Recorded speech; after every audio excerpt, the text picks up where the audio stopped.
Although Clinton has spoken frequently about U.S. foreign aid, her speech was the first devoted exclusively to it. Speaking at the Peterson Institute of International Economics, the secretary said it is time to elevate development as a central pillar of foreign policy.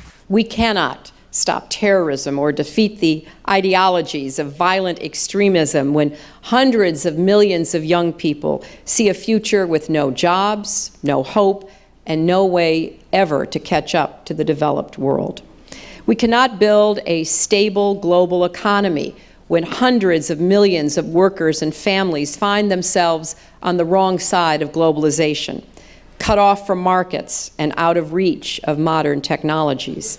The Obama administration has already promised to double the non-military U.S. foreign aid budget to $50 billion a year by 2012, and Clinton's speech offered no new commitments. But she said the U.S. Agency for International Development will be rebuilt into the world's premier development agency.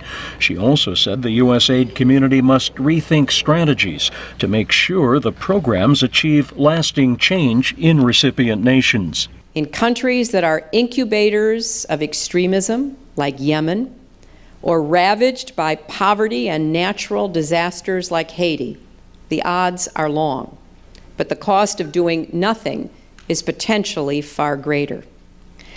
And we must accept that our development model cannot be formulaic, that what works in Pakistan may not work in Peru. So our approach must be case by case, country by country, region by region, and cross countries and regions.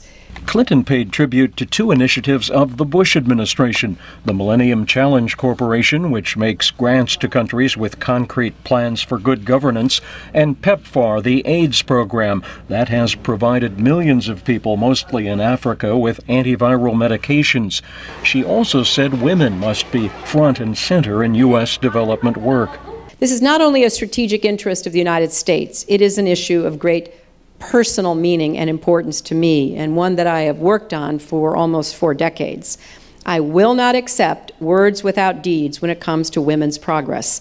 I will hold our agencies accountable for ensuring that our government and our foreign policy support the world's women and achieve lasting, meaningful results on these issues. Clinton said she is working to integrate U.S. aid efforts more closely with diplomacy and defense operations abroad without politicizing aid. She said development, diplomacy, and defense must be mutually reinforcing. David Gollust, VOA News, the State Department.